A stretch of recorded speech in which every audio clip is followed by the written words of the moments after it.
यहाँ पर आपको एक अहम खबर से आगाह करेंगे। सिक्योरिटी खदशात के पेश नजर अडियाला जेल के अतराफ सिक्योरिटी मजीद सख्त कर दी गई है। जेल के बाहर खारदार तारों की तंसीब शुरू करके इजाफी नफरी भी तैनात कर दी गई है।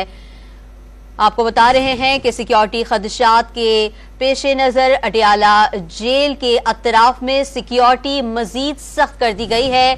जेल के बाहर खारदार तारों की तंसीब शुरू करके इजाफी नफरी भी तैनात कर दी गई है। मजीद तफसीलात भी जानेंगे डॉन न्यूज के नुमाइंदे उमर बरनी से। उमर, बताइएगा क्या तफसीलात हैं?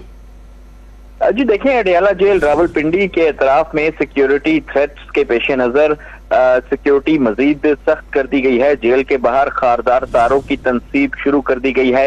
इजाफी नफरी भी पुलिस की तैनात कर दी गई है।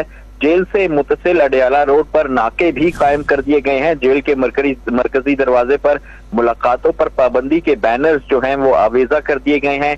अडियाला जेल से मुतसिल सड़क पर खारदार तारों की फेंसिंग का काम जो है वो तेज कर दिया गया है। जेल के बाहर गैर मुतल्लिका अफराद और गाड़ियों को रुकने की इजाजत भी नहीं दी जाती। अडियाला जेल में सिर्फ मुतल्लिका अफराद को जाने की इजाजत है। मीडिया की जो सेटेलाइट गाड़ियां हैं, जब बानी पीटीआई के मुकदमात की जेल में समात होती है तो मीडिया की एक बड़ी तादाद अडियाला जेल के बाहर आकर जो है वो खड़ी होती थी। ताहम अब जो उनकी जो गाड़ियां हैं उनको 2 किलोमीटर फासले पर खड़े होने की इजाजत है, उनको भी जेल के करीब आने की इजाजत नहीं है। जी, जेल के बाहर खारदार तारों की तंसीब शुरू करके इजाफी नफरी भी तैनात कर दी गई। उमर बरनी हमें तफसीलात से आगाह कर रहे थे। उमर, आपका शुक्रिया।